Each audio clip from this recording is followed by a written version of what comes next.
Jesus presents the physical and the spiritual realms meeting as one. And as we are made in his image, like we reflect that as well, because we are spirit and flesh. What we do in our bodies affects our spirits and vice versa. Get enough sleep, eat enough food, like take care of our physical health. That affects like our spiritual walk with the Lord and our like ability to even like hear from him.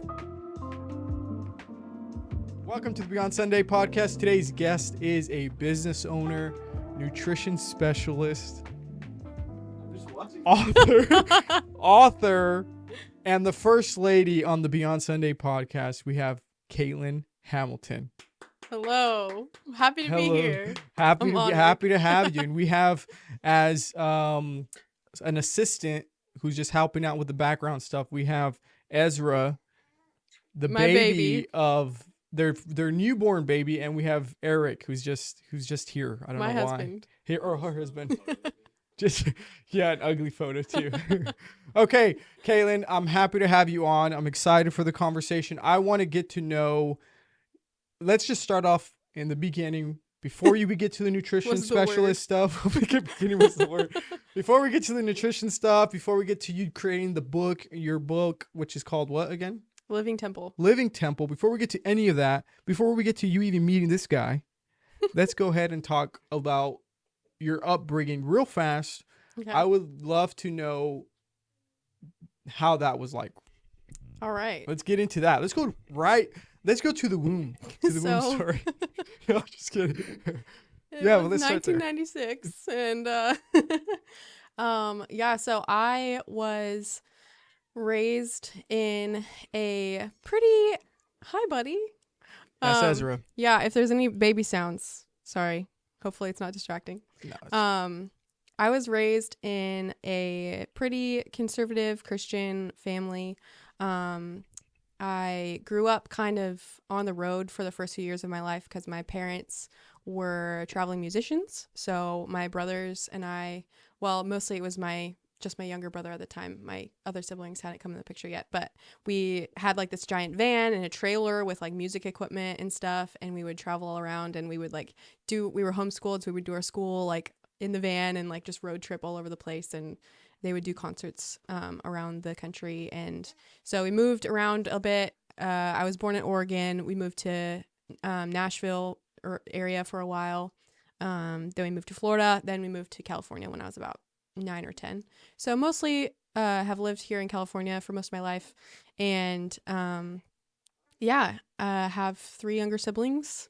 And there's like many directions of my life I could go in, but it's all like open. Yeah. But I was, as far as like my faith goes, I was raised, being in the church, and my parents were in ministry. And so I kind of was thankful to be taught from the word from an early age, and grew up in that, and had my own like journey of making my faith my own, and kind of becoming aware of that, not just like my parents' faith, but like this is my thing now. How old were you when that happened, you think? Honestly, I would say that I was pretty young when that happened. I remember when I was around probably 9 or 10, I went through a phase of like kind of depression.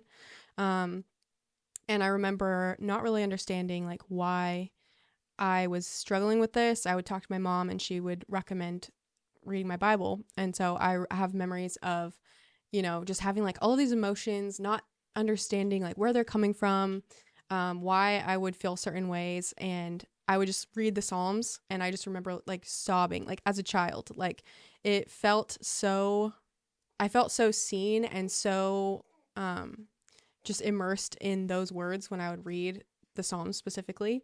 I felt like, wow, this is speaking to me. Like I feel connection with this book. And so I think that would probably be when it became my own, where I was like, whoa, this has like a powerful effect in my life. And it was just a continual growing process from there, but probably. Wow, that's crazy. So you say 9 and 10, mm-hmm. and then so you were reading Psalms at the time. Mm-hmm. So then how did that play out with like, because you said you guys like were like a traveling family, right? Mm-hmm. music family. Mm-hmm. So how did that play out with like, or what was your experience like even doing that? Just being like on tour almost. I think it was cool because I got to get exposure to a lot of different churches and meeting a lot of different people. Right. I would say I kind of was encouraged to kind of grow up quickly and be mature as a child. And I did struggle with feeling lonely because I never had like, there's people who, go to the same school for their entire life and have like lifelong friends. Like, Right. I didn't have that. And, it would just be like we would meet people. I would like hang out with other kids and then we would like move on. And so I didn't really have any like long term connections of friendships.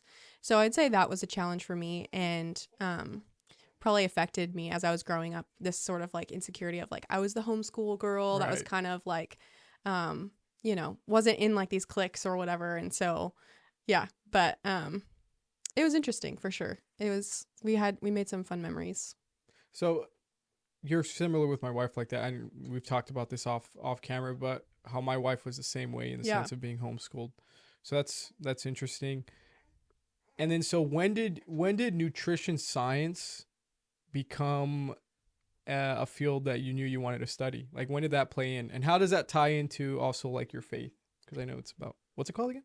Yeah, Living Temple. Living Temple. Yeah, That's a great title. thank you. Yeah, I would say I grew up very like artistically minded, so I always was interested in like the arts and like obviously like growing up in a musical family. My dad taught me he has his master's degree in piano and taught me how to play the piano when I was young. That's pretty cool. And I learned how to play guitar and I would sing. And so like my family was very into the arts and I was also interested in like photography as we've talked about. I started my photography business in high school. And so I was always kind of like anything artistic I was really into, and I didn't really expect to be so interested in the sciences and being like voluntarily like going back to school as an adult for like chemistry and like all of this science stuff. But it's been really cool to kind of discover that like aspect of life and like my brain.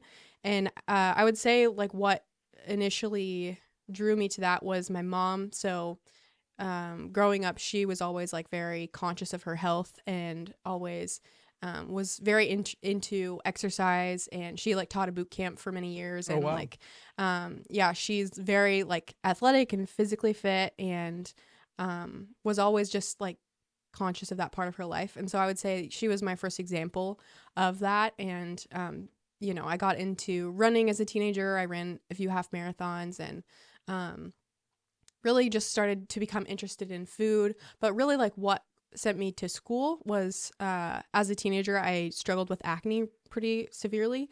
And it was really frustrating because I tried like so many different treatments and like Proactive and all this stuff. Oh, and Proactive, throwback. Yeah, no, yeah, all the commercials. I haven't heard that in forever. Yep. And nothing would really work to really like heal it. And so I was like really frustrated trying to figure it out. And eventually I started to be exposed to the idea that like what you eat can affect your skin. Mm-hmm. And that was like kind of mind blowing to me at first, because I was like, that's a crazy like connection. You wouldn't necessarily think that. And so as I was learning more about health and learning more about food and experimenting with my diet and stuff, I was able to actually heal my skin. And it was pretty incredible because I started to notice more other benefits as well, as like such as like increased energy and like actually like less anxiety and mood swings. And like there's so many aspects of my health that were affected by me changing my lifestyle and my specifically around food. And it was amazing to me. And I started to think that, I experienced so much healing through this. I want to help other people. And so right after I married my husband, I was like, I think I want to go back to school. It was 2020. And I was like, I'm just going to like sign up for an online class and just like see what, where this goes. And so I've been doing school ever since, and I'm about to graduate next semester with a degree in nutrition science. And it's been awesome because I'm so passionate about like God's design of the body. It's incredible to me, and how we actually have so much more control over our health than we realize. We're able to influence it in so many ways. And I want people to be able to see that, because sometimes I think people can be really fatalistic or sort of defeatist about their health. They're like, yeah, well, there's not really any solution for this problem. Like, or, I've been just dealing with this for my entire life, and I don't really believe that like I can heal. Or they'll go to the doctor and the doctor will say, your labs look fine. I don't know what's wrong with you. Here's a medication you can try. And that's all they're really given. And there's actually so much more that you can do to improve your health. And I'm passionate about that because not only does it affect your life, but it affects like all the people around you. It makes you a better person. It makes you a better, spouse, a better parent when you're able to, for example, like for me, learning to eat enough food was like very simple, but I realized I was like completely under eating for many years, and it would make me stressed and anxious. And when I would eat more, I would feel more grounded and more like capable. I'd have more energy to do the things that I was passionate about, to be more patient with people. Like, it's just crazy how like it can affect you in so many ways. So anyway, that is kind of like the story of how I got into it, and I'm really excited to be able to kind of help people as a coach and share whatever. Oh, that's cool. It just reminds me, I remember being a sophomore in high school, and I was getting these really weird like red bumps on my face. So my mom took me to dermatologist. He gave me these pills, and he said, make sure you didn't eat 2 hours before, or don't eat 2 hours after. Okay. Take them in the morning and you might throw up. Oh gosh. And I took them for like 2-3 weeks. I remember feeling my stomach, I take them and my stomach would just be churning. Literally, it felt like it was churning, and I just threw them away. Or I just stopped taking them. Dang. And they kind of just went away by themselves after a while. So yeah, wow. I think, my stance on at least modern medicine is it's overprescribed. And there's a lot more natural remedies that we might look over. Yeah. And I've never studied, but that's just my stance. Yeah. I agree. And maybe me reading your book, yeah, I'll be more informed on it. Yeah. Right? Yeah. So I don't know if it's out. It's not out yet, right? But when it comes out, yes, buy The Living Temple, right? Yeah. Okay, that's cool. So and so in what ways let's just talk about the book since we're there already. In what ways does the book translate your, because it's about physical health, right? So how does it connect to the spiritual to the physical, if that makes sense? Yeah, so this book was completely unexpected. I did not anticipate that I would. Okay, well then what made you even want to start writing the book? Yeah. How did the idea even come to your head? So, well, growing up, I loved writing generally. I always dreamed of writing a book, but I never really practically thought this book would be a thing until last year. Our pastor / my father-in-law, shout out Pastor Shane. He reached out to me and was like, hey, there's someone else in our church who is really passionate about health, and she was wanting to do like a study for the church about healthy living, and I told her about you, and I think you guys should connect. And so I gave her a call and I was like, hey, I'd love to help you out with this. I kind of just thought it would be like we come up with like a Bible study related to health and like just teach a little class on it or something. And somehow it has really felt like God ordained, because we have not really tried to make this a thing, but like things keep falling in the path and just pushing us along this route that has led us to this book. Like, we ran into a friend of ours who is a book designer, and she was like, I could design your book. You could turn this into like a bigger thing. Like, you could actually write it into like a full book. And we were like, I guess we're doing this. So we started working together on it and co-wrote it together. And basically, so Cindy, my co-author, she's in seminary. And so we were really passionate about combining the concept of the spiritual and the physical because like we talk about in the book, there's this sort of dichotomy between the two in the modern conception of things. So on one hand, the maybe like the atheistic secular viewpoint is that the physical world is all there is. It's sort of like Gnostic in a sense, like the body is all there is, you know, there's no afterlife, there's no like spiritual aspect to the world. And so basically it's all about, you know, doing whatever feels good in the moment. Right. And on the other hand, sometimes in the church, there can be too much of a focus on the spiritual life without a focus on the physical. So it's like, well, you're going to die anyway. You know, your body doesn't matter what you do with, you know what I mean? Yeah. Oh, that would be the Gnostic. I'm sorry. I misspoke. Yeah.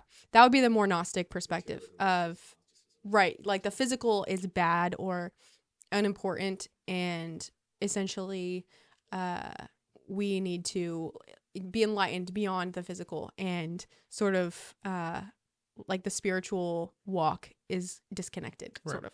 But Jesus presents a revolutionary like combination of those two things. Like he is the embodiment of the physical and the spiritual realms meeting as one. And as we are made in his image, like we reflect that as well because we are spirit and flesh. And so the idea of what we do in our bodies affects our spirits and vice versa is really important. And we talk about that in the book. As simple as like getting enough sleep, like making a priority to get enough sleep, eat enough food, like take care of our physical health. That affects like our spiritual walk with the Lord and our like ability to even like hear from him and like our ability to serve our neighbors. And in a similar way, like for example, like taking a posture of worship affects your body, like on a physical level, you know, it activates your parasympathetic nervous system and it lowers your blood pressure and slows your breathing. And like, it brings you into the state of peace physically when you're worshiping in your spirit. So it's like, there's this beautiful connection between the two and they both matter. And so we need to, it's very theological, but also like hopefully practical in the sense of like giving people like actual, you know, tips to follow these things. But yeah, that's like the heart behind it is helping people to see that Jesus wants for us to like, he is giving us new bodies in the new creation. And that is significant. Like he came in his resurrection body, appeared to his disciples. And like the first thing he did was ate with them. He ate a meal with them to show them that like he wasn't a ghost. He had like physical essence to him. And so, yeah, it's like there's a lot wrapped up in that, but we're really excited. Hopefully next month or January or February, we'll be launching it at our church and for people to be able to buy and go through. So what were some things while writing it that you might have came to where like it was like, was it ever daunting at all writing the book? Like how's the experience of even like putting pen to paper? Like how do you even, I mean, maybe I'm an idiot. I don't really read much besides the Bible. Amen. Amen. Amen. I don't know. Amen. But what's that like? Like, are you sitting in a room? Like, yeah. How did that even happen? Yeah. You know what I mean? I'm like, over here just like, I don't know what's going on. We have a Google Doc. I pull it up and basically I kind of write out we would have meetings and talk about, since we were co-writing, we would trade off chapters and we would talk about the basic ideas that we wanted to communicate. So we would just kind of like brain dump like just a bullet point list of like all the things that were coming up for us. And we would also write down specific scriptures that were speaking to those themes. And I would kind of like, what's the word I'm looking for? I would extend that into like an outline for a chapter, be like, okay, here's the things I want to communicate. use like tools like ChatGPT, like to like help me create an outline for a chapter.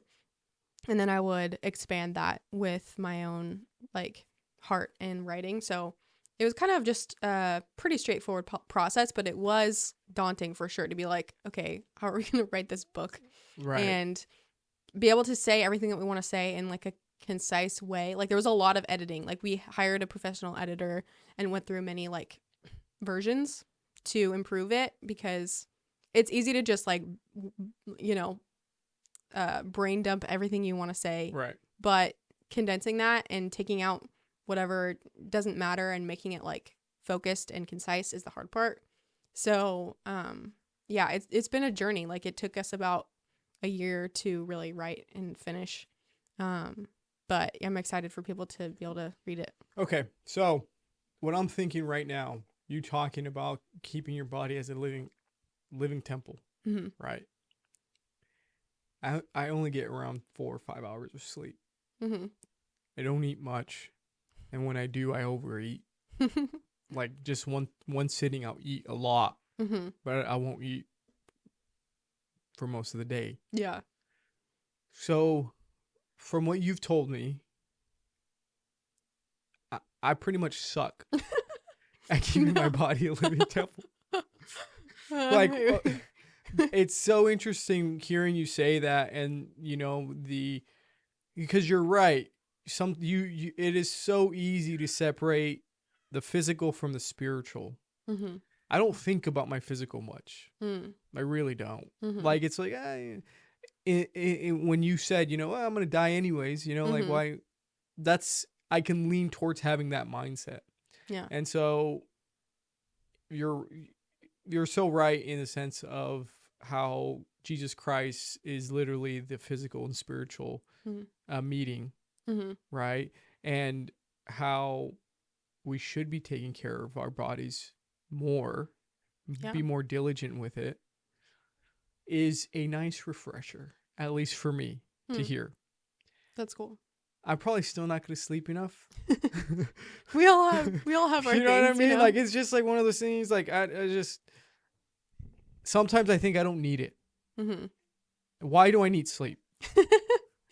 Well, sleep is it's really amazing how your body is able to actually like clean your brain. Like there's like metabolic waste products that your body and brain create throughout the day of just going through the normal processes. And so when you're sleeping, it's able to like actually like clean those and like refresh and reset everything. It's a lot to do with like brain health, but also your body as well, rebuilding, for example, like if you did a hard workout, rebuilding your tissues and taking a rest for your digestion. Like there's a lot that goes into it. But a lot of research shows like how beneficial it is. But it is hard, especially in like our modern environments where we're like always on our technology and, we have electricity that we can like stay up till all hours. And, right. And that's the thing. And, I think too, what it is for me is I'm young, right? Like I'm a young guy. Mm-hmm. I'm only 27. Mm-hmm. For those out there, I'm only 27. Hopefully I look 27. But I remember having this mentality when I was like 18 or 19. Just staying up all nighters. Oh yeah. So did I. And I think what I sometimes struggle with is that like that mindset has never really left me.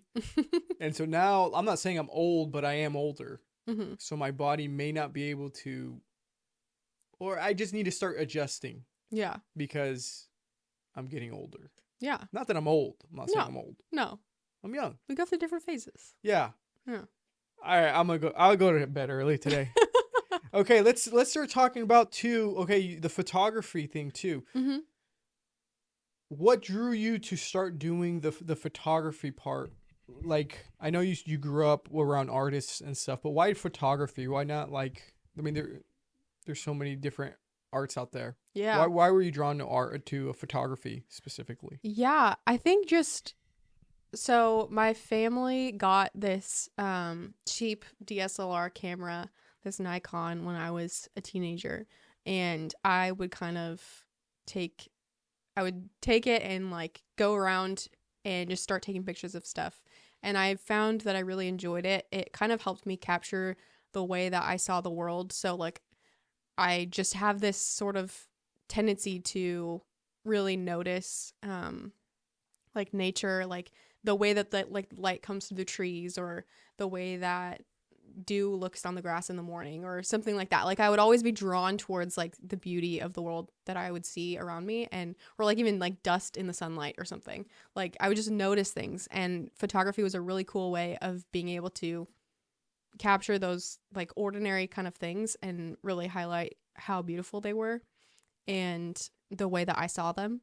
And so, you know, we would go on family vacations and I would just take pictures of food or plants or whatever, like, or like family pictures. And I was like, I really like this. Like maybe this could be something that I could earn money doing. And so I was born into like an entrepreneurial family. So I kind of had that mindset, and I was like, well, I can just kind of start, you know, a little business. You know, I was in high school, and so I would start offering to take pictures for friends for their senior pictures, or you know, just like portrait sessions and stuff.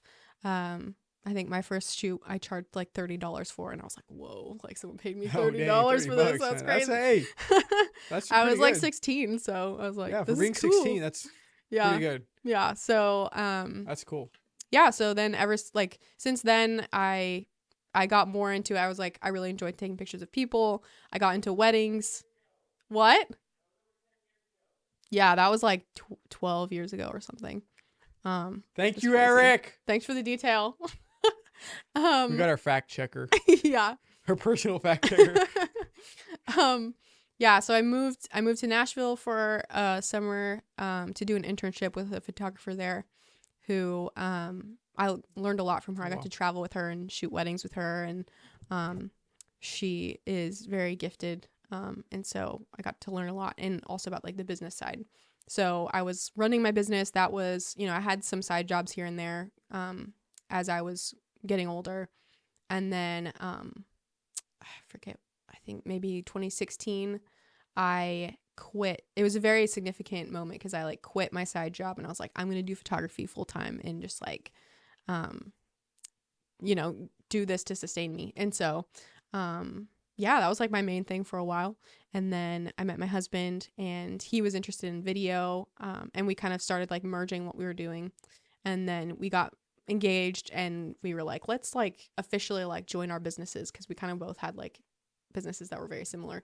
And so we joined into Julianna and Benjamin, our media production company, and started doing more like commercial work and work with like a lot of nonprofits and churches, and just to like tell their stories and help them be able to communicate like their message to the world, because media is so powerful and effective in doing that. So especially in like the online age. So yeah, that's like a whole like, there's like different like facets of my life, I feel like, that are all happening at once. No, I know. Crazy. And that's why it's very interesting, because you are a great example of like, you can do so many, there's really no excuse to not doing something. You know what I mean? Like, yeah, you're now a mother, but you're still going to school. You have your own business.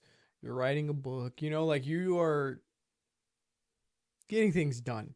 Yeah. I do you think that your upbringing and being homeschooled contributed to your self would you consider yourself self-disciplined, in the sense of like you don't have to rely on somebody to get something done? You can pretty much, if you set your mind to something, you can get it done. Yeah, I would say for sure, having the you know, my parents being entrepreneurs and then being homeschooled, I kind of was taught to have sort of a creative problem solving mentality, and be cool. Like, yeah, like if you have an idea, you can make it happen. I would say that I do struggle with being self-disciplined, like just in my personality. But it just depends, you know, like I definitely tend to procrastinate, but then I'll wait till the last minute, like with my finals, for example, you know, like I'm like cramming at the end. But then I somehow manage to get it done. I would say there's like a difference between like you're like an inefficient procrastinator. You might do well under pressure, you know, because there's some people who the procrastination is the reason they don't do things. Right. You know what I mean? Like, oh, I got this, I got to do, and that can be a reason for not doing things. Mm-hmm. Does that make sense? Yeah. So totally. you might be well under pressure. Yeah, I would say so. Did we figure It something gives out me right the now? motivation. Yeah. This just helps me Like, I do gotta it. get It's like this it's done. like an energy drink. Like, It's it's like, like, I kinda gotta right, get this done. I only have 1 hour. Like, I have to write this. That's cool. So what do you think was, because I am I'm leaning towards homeschooling my children. Mm-hmm. For you who did that, pros and cons. Yeah. I know you talked a little bit about feeling almost like the new girl, like isolated. Mm-hmm. What are some things about it that you appreciated, and some things looking back you're like, okay, well, this is probably something that was a problem? Yeah, that's a good question. I definitely say in retrospect, I am really thankful for my experience because, like I said, I think it taught me valuable lessons, and it was also cool to be able to actually work at my own pace. And like, I graduated from high school a year early and was able to, like, you're not like confined to like, this is how like the system works. You're able to kind of like be more independent, and even like from a parent perspective, like you're able to control like the curriculum and like what your children are learning, Right. and which is really cool.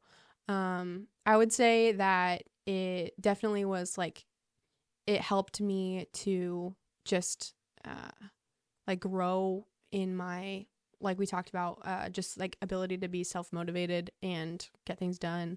And it also, I feel like, protected me from being exposed to stuff that kids deal with a Right. lot at school. But also, on the other hand, I also felt sort of sheltered.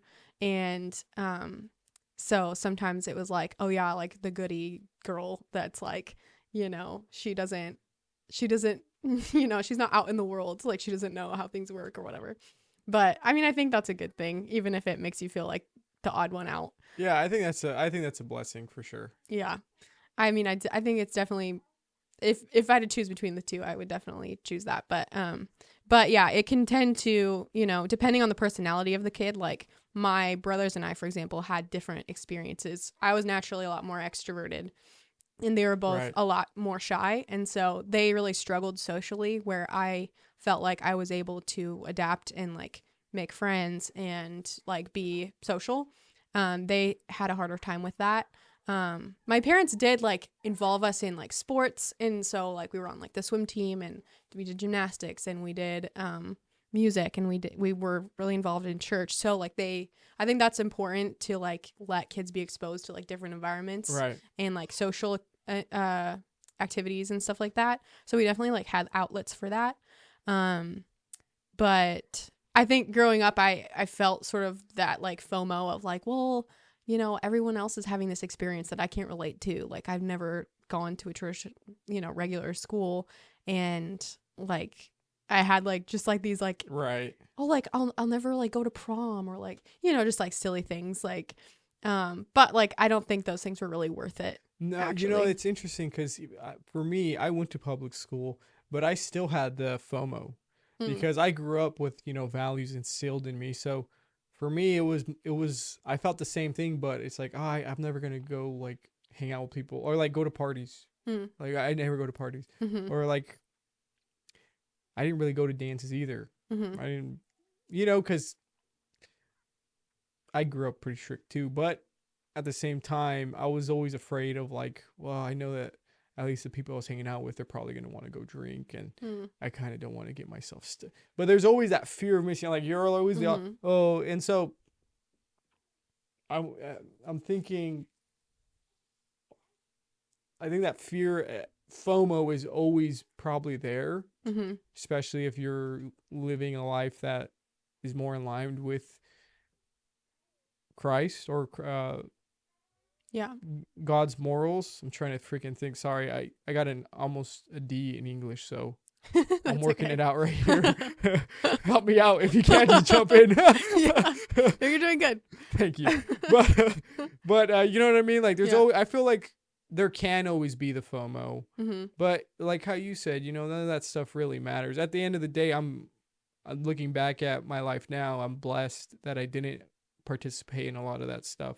Yeah. Or I didn't get involved with certain extracurricular activities that my friends would do. Mm-hmm. But that's interesting. Yeah, I really want to homeschool my kids. I don't know if you guys are planning with Ezra. Are you guys Mm-hmm. planning on Yeah. homeschooling? Yeah, I think so. Yeah, that's definitely what I want to do. Mm-hmm. Um, let's go to your Sorry. No, you're good, bro. I love that little kid. Is he asleep or what is he doing? He's sucking on his finger. I was like, what's going on here? Oh, look at that kid. He's so cute. So let's talk about also, we're just tackling every area of your life. You are a new mother Mm-hmm. and you got this guy as your husband, Oh, yeah. right? He's all right, right? He's all right. How are the experiences of motherhood? What are some things that you come to? Oh no, I'm just gonna mute that. Hold up. What are some things you come to like appreciate with being a new mom? I had a lot of fears about becoming a mom and just a lot of sort of anxieties of like, can I do this? Like, am I, because you really want to be a good parent for your children. And there's just like so many like what ifs. And yeah, I had a lot of fears. I feel like the Lord helped me work through in preparation for this. And also just resting in his grace that like nobody is perfect and you can't be like the perfect parent and like do everything just completely perfectly as much as you might want to. And so I think it's helped me to like relax my grip on like control. And because I think naturally as humans, like we want to control things and we want things to go the way we expect. And like even just like his birth like did not go as we expected. Right. It was like a complications and it was a crazy experience. And I think that was like lesson number one. You can't like, I had like prepared so much and had this idea of how it would go, and it was like completely opposite. And I felt like God was teaching me to be able to like surrender those expectations and just to trust that like he's got us and like he will take care of us. He loves my son even more than I do. And like anything that I'm worried about, he's going to provide for. And I don't know. I just think it's really cool to become a parent because it really changes your outlook on the world. And suddenly like you're so invested in like this person and like pouring out yourself. And it's just this sort of entering into the sacrificial love of Jesus that you get to like experience for a child. And it's like it helps you realize how Jesus loves you, right, in a different way. And it's kind of crazy. And it also like brings you closer to your spouse. Like it's just really cool to like go through that together. It's like so crazy to experience and to see like both of you in a new person, and just experience that love is so cool. Yeah, I feel like I you don't know what being like, even if you were to have like a babysitter job, you don't know what being a parent is until you actually have. At least for me personally, that's how I look at it. Yeah, it's like you just don't know what it feels like. You know what I mean? And it's very countercultural to how you guys did, where you guys got married young, and you guys would. I mean, I don't think you guys had a kid young, but people would say it's young right now. Yeah. I know you got to wait till you're like 32 or something like that to have kids. So, because I don't know if you guys get told that, but I get told all the time, like, you got kids young. Well, I did have it when I was 23. I guess that would. Is that young? What do you think? That's pretty young, I would say. That's pretty young. Yeah. Nah, that's not young. Yeah, I mean, compared to like Bible times, people would have. Yeah, but you know what I said? I have this new thought. I'm gonna go on a little tangent, right? Okay. Even until I'm 70, until I die, I'm young. Whoa. You wanna know why? Why? Because I got eternity to live. Hey, come on, baby. That was pretty good, huh? Oh, your hand, right? He really wants a high five. Oh, hey. yeah. That's pretty good, huh? You don't think that's it's like good. The elves in Lord of the Rings. Yeah, you know what I mean? They look like, young, but they're ancient. Think about it. Like, I'm like a baby right now. Yeah. You have millions of years to live. Because I'm going to live for eternity.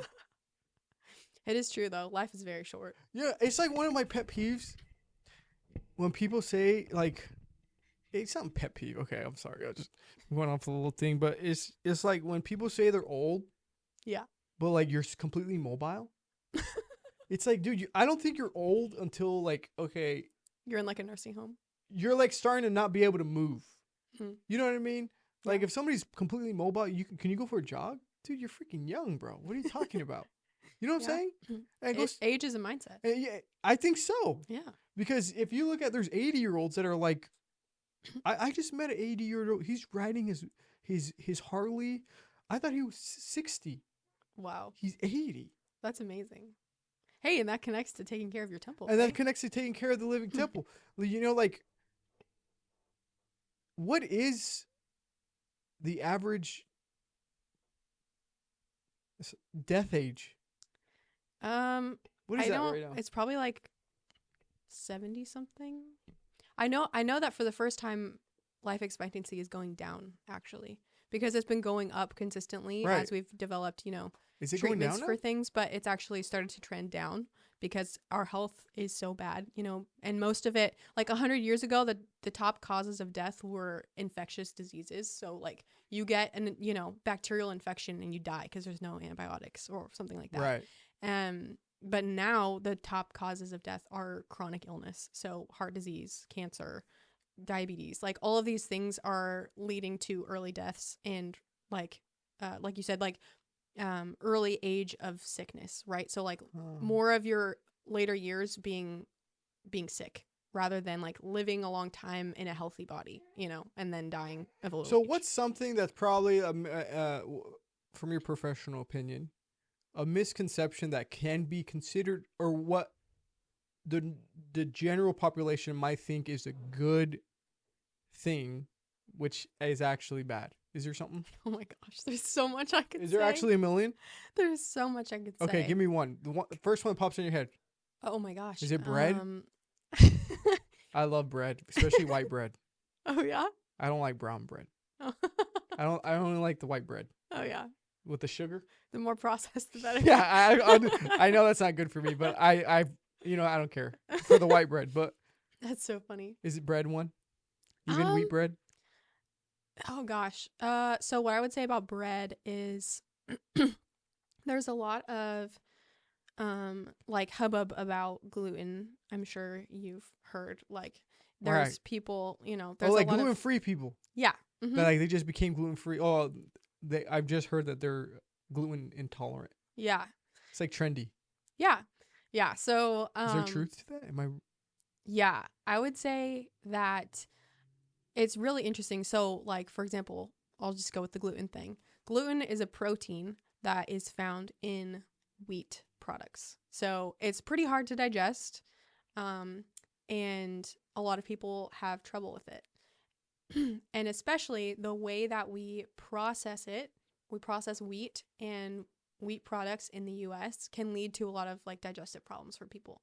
So, for example, wheat crops are heavily sprayed with pesticides. Like Right. glyphosate, for example, is a popular one that Right. is used that has like demonstrated in studies that has like very negative effects on our health. And so there's like pesticide residues on these, wheat products. Then they're processed into, like, for example, like a loaf of bread that you'll see at the store that is filled with like preservatives to make it last for weeks on the shelf, right? And so those things are going to be hard on your gut as well. And they're also like the wheat is not fermented. So in like Bible times, like it's in the Bible, like they'll talk about how they prepare their bread with the like made sourdough. Like they found like ancient Egyptian pottery with traces of yeast from like the sourdough in it. And so the fermentation process, which is basically just like letting it sit, and the bacteria and the yeast will actually break down the gluten. It's like pre-digesting it. And so it actually makes it easier for you to digest.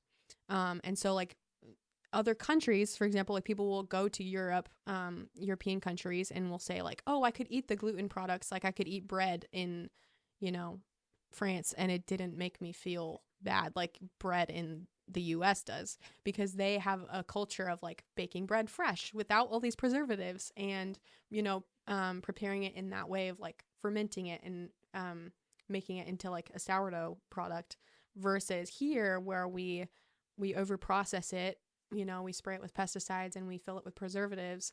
And so the product that you're eating is way like farther from like a natural product, and it will be harder for you to digest. So that can cause actually inflammation in people. And that's why I believe a lot of people struggle with intolerance is because of like what they're eating, if that makes sense. So I always thought that was just like a trendy thing to be, but it might be true. I mean, it is trendy and some people just do it, but a lot of people will find that I've never tried it. Maybe maybe. Yeah, celiac disease is different. That's where you develop an actual allergy to the gluten protein and your body starts attacking. All the inflammation actually starts destroying your intestines. So that's Oh, that might be what I'm talking about. Is okay. That what I'm thinking? Well, that's like I heard of something where they're like, I can't eat gluten. Yeah. Like, I can't. Yeah. I'm like, you can. Yeah. But celiac disease is it's intense. Okay, what's another thing? What's another thing that, like me, I love ground beef. Okay. Is that good? Yeah. Depends on where I get it. Yeah. Sourcing is good. Like, that's important.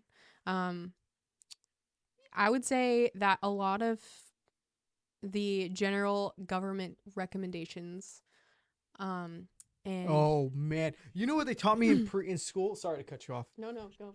There was a pyramid. Yes. The pyramid thing that they taught me. I remember in 5th, 6th grade. Mm-hmm. And wheat or bread products would always be on the top. Mm-hmm. Proteins would always be on the bottom.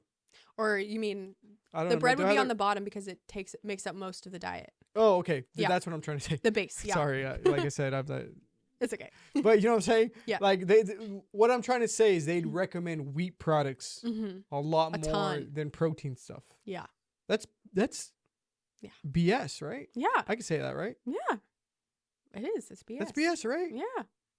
High carbohydrate diets cause many issues for people. Blood sugar dysregulation, insulin resistance, diabetes, like these, and the the recommendations have like consistently been wrong throughout the years. So like eggs aren't bad for me. Right. Eggs are great. But a lot of times so it's interesting, like for example, the American Heart Association has made throughout the years many recommendations like warning people against fats. So like for example, in the 90s there was a lot of like fear around like eating fats because people were afraid that, oh, it's bad for you, it's going to give you heart disease, right? And there's different types of fats, but specifically it was about saturated fats, which are found more commonly in animal products like meat and eggs and things like that. So anyway, there was this study by a researcher named Ansel Keys, and he traveled around. He did research in like the Mediterranean area, and he made the Mediterranean diet popular. And so he basically said, all these things that we should, be avoiding saturated fat. And he made these like conclusions. And there was actually a lot of problems with his research. It wasn't super well done. But the American Heart Association basically went off this one guy's like experiment and was like, all right, we're going to run with that. This is our recommendation now. So anyway, the culture started pushing actually like seed oils. I don't know if you've heard of those. Yeah. Very trendy right now. Yeah. But yeah, so that kind of trend, it replaced the more like people would cook with like butter or animal fats or things like that traditionally. But during like the World War II era, they started to develop the technology to be able to like extract oils out of seeds, and normally they wouldn't be able to produce much oil, but they developed these processes such as like really high heat, pressure, and chemicals like hexanes to like basically bleach and strip the oils out of these like seeds. And it created a product that was very inflammatory. Actually, it's very high in what's called omega-6 fatty acids. And so, but they started pushing it and saying, you know, actually this is way better for you. Use this. You know, these like Procter and Gamble was this big company that I don't know if you've heard of like Crisco, for example, like uh it's like it's called shortening. It's basically like a really a really unhealthy version of that.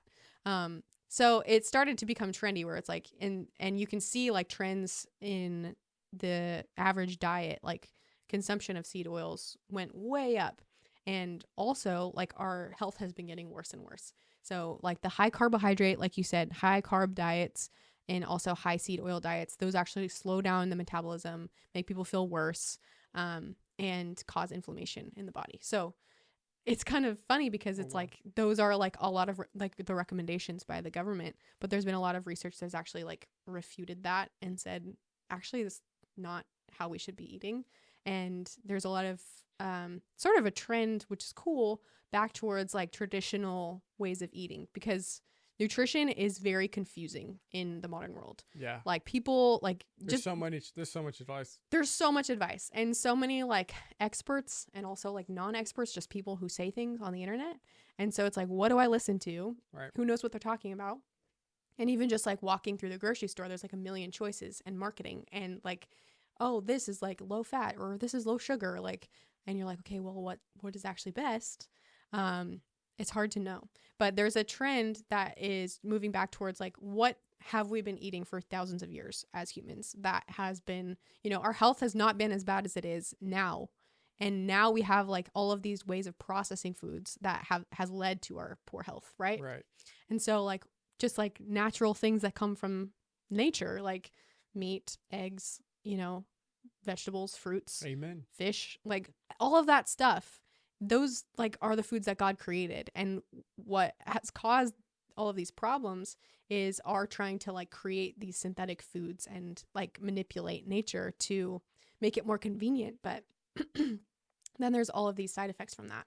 And so I have like so many thoughts and so many things I could say, but well, there's those are just some like, examples. There's like the Byond, there's Bill Gates creating all that fake food. Like, yeah, we can go down there. Oh gosh, we can go down the vegans saying that animals, like, no, dude, animals want to be killed.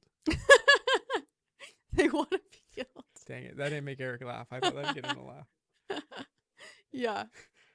What? There's natural like foods, and then there's also natural processes for processing food, which is contrasted. That's something that you're really passionate about. Yeah. You know what I mean? Like you mentioned the fermentation. Yeah. If that makes sense. Like. Yeah. So like processing is like a general term. Generally what you think of like when you say processed is you think of like ultra processed foods, right? So like Oreos, Doritos, like Oreos all of these so like good, yeah, all of Doritos, these like Takis. Yeah, all of these ultra processed foods that are, it's like in the name, they're ultra processed to become like what they are. So they're bad for you.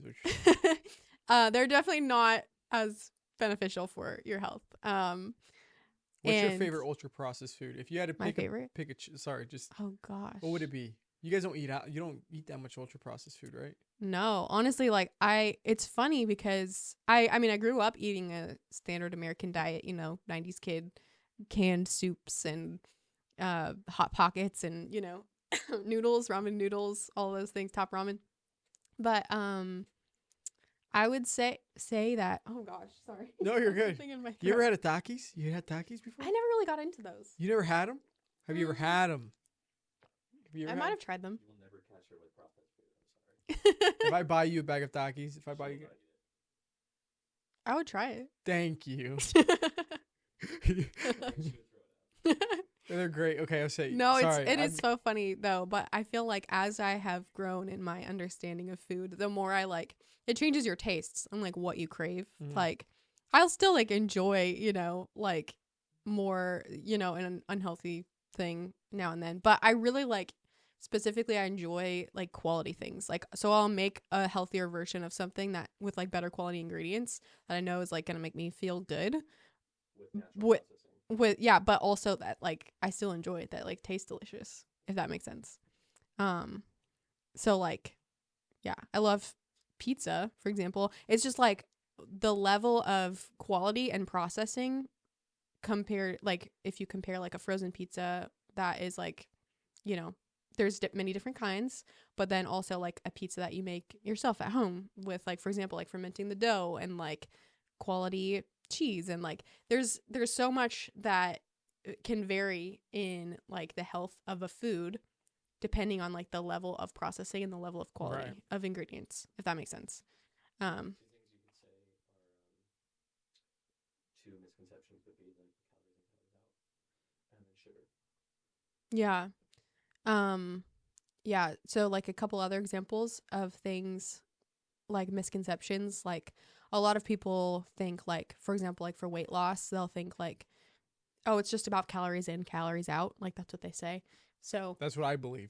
yeah. So like, So you're gonna tell me I'm wrong right now? well, not necessarily. Like that is a part of it. Like eating fewer calories than you're burning, like, is part of the equation of Mhm. weight loss.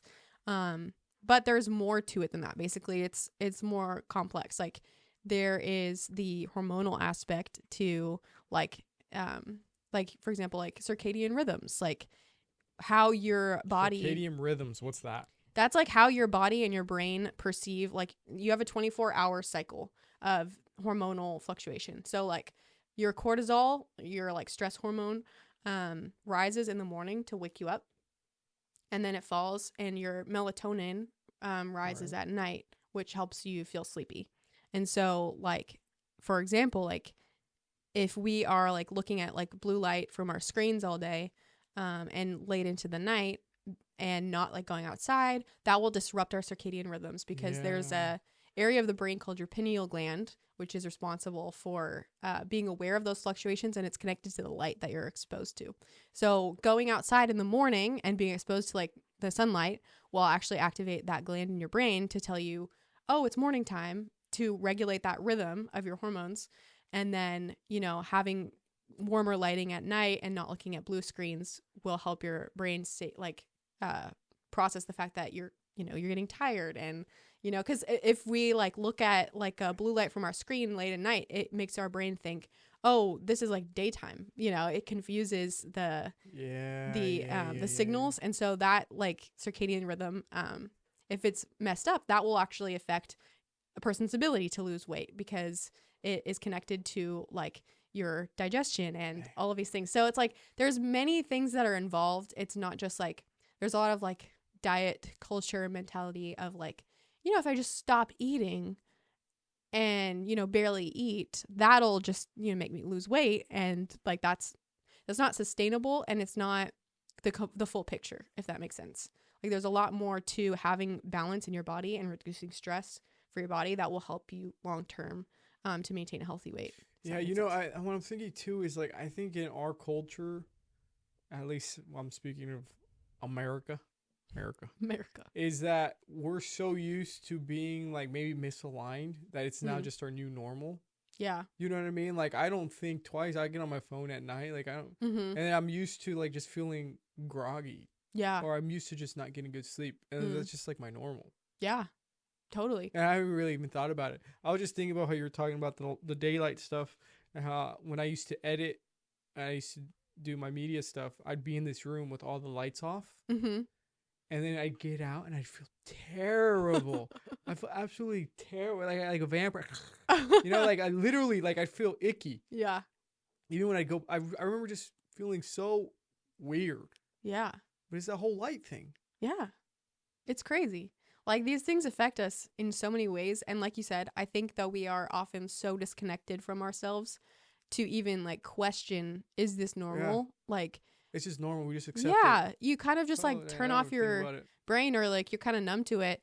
But like the question, like I'm so passionate about the idea that like symptoms are your body's communication. Like it's the only way that your body has to communicate something to you, that like something's wrong. Like because God designed us with the ability for our bodies, when things are working right, to perform optimally, right? To be healthy and to heal and to feel good, right? He didn't design us to feel like crap all the time. Right. And so like a lot of times we'll just numb the symptoms, and that is sort of the mentality of just medicating. Like for example, like I'll give the example of like a headache, for example. Like sometimes if I get a headache, my reaction is to say, okay, well, what's my body trying to tell me? And then I'm like, oh, I haven't had water all day, and I have, I need to drink some electrolytes, and then I need to, I've like been like tensing my body looking at a screen or something. And so like adjusting all of those things, and I'll notice I'll start to feel better.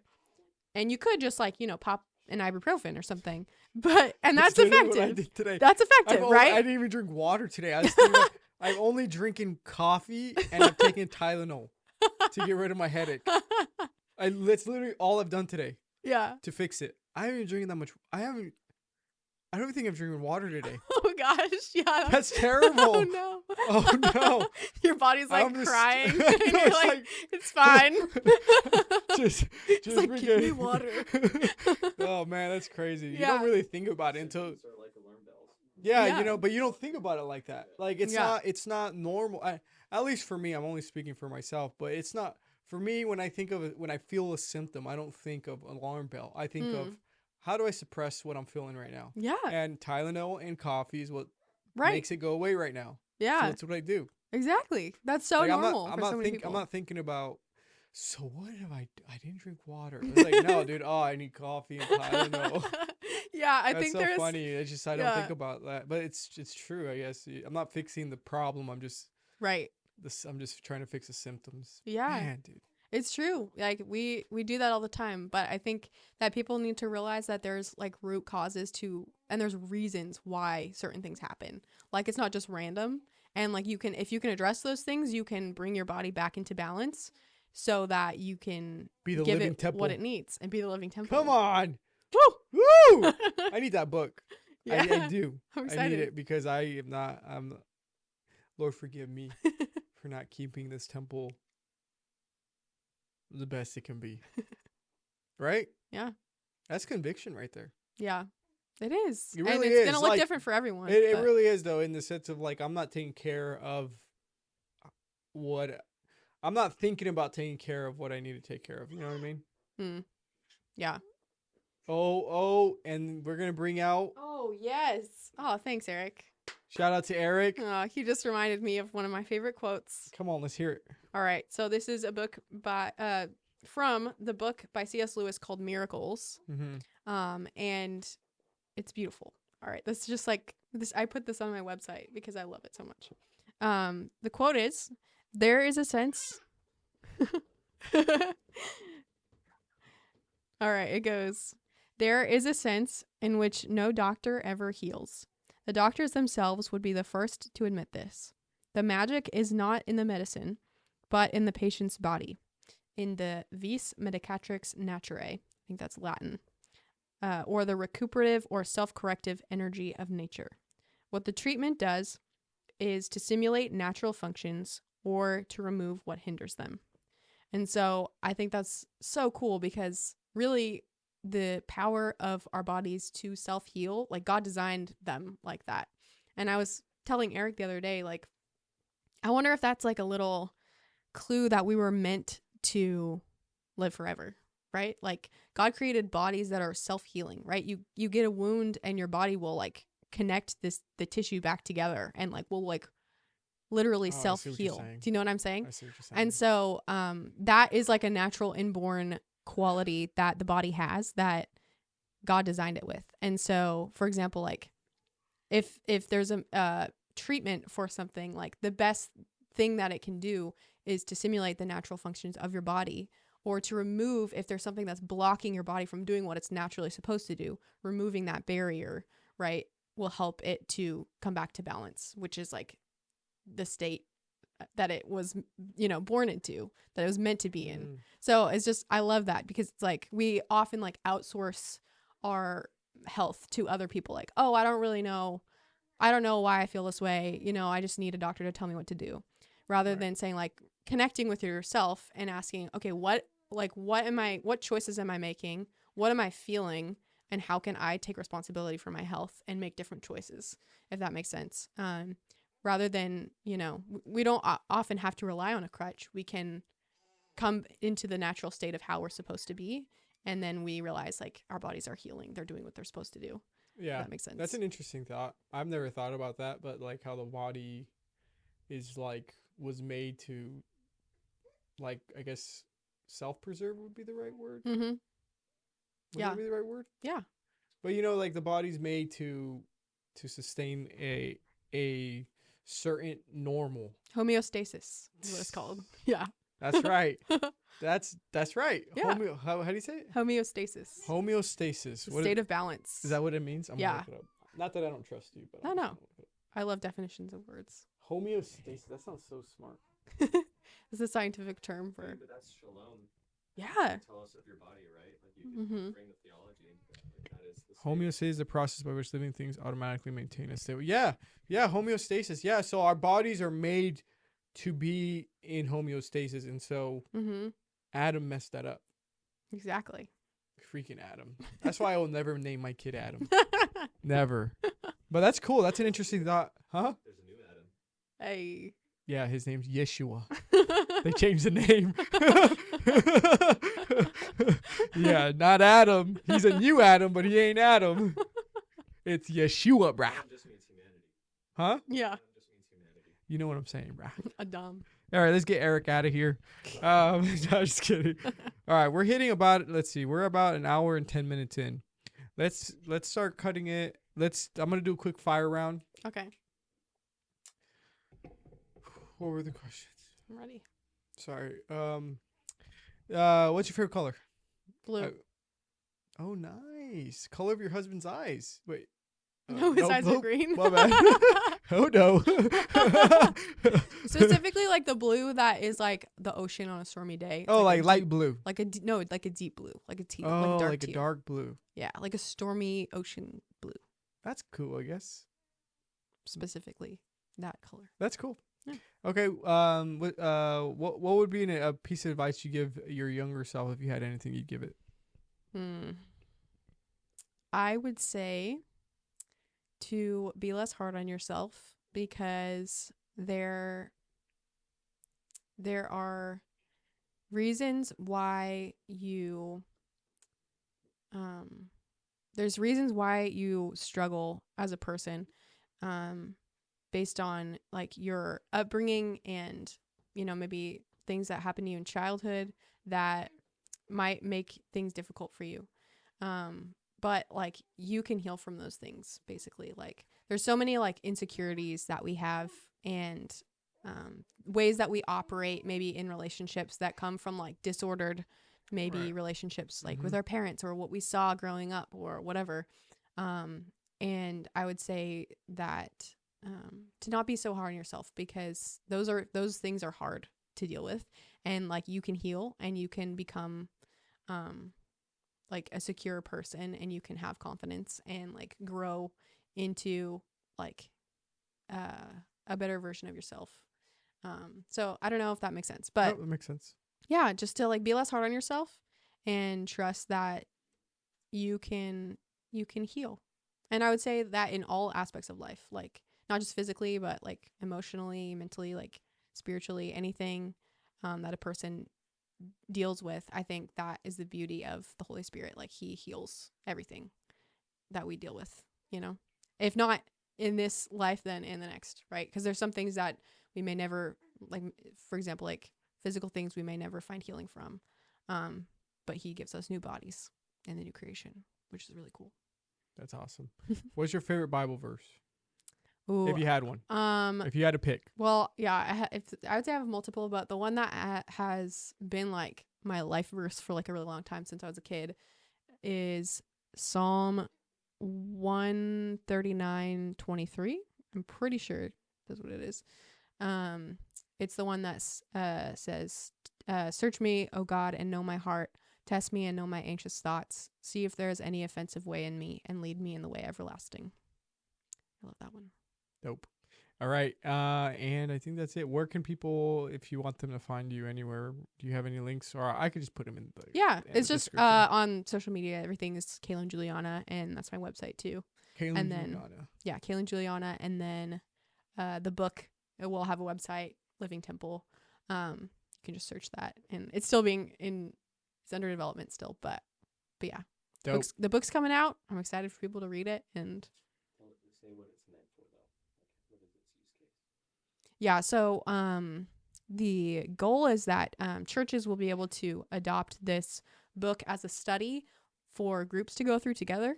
And so like in a community setting, people will be able to really reflect, and it'll spark conversations between people. And so hopefully, if you're at a church, you can tell your church about it, get a group going, and be able to go through it together. So that's the hope. That's dope.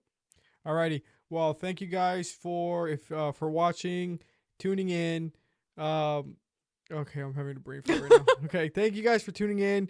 Let me know what you guys thought in the comments below. Thank you so much, Kailyn, for coming on, my first female guest ever. Honored. Hopefully more to come. Yay. Hey, thank you. All Thank right, you. guys. Thank you guys. Take care. Bye-bye. See ya.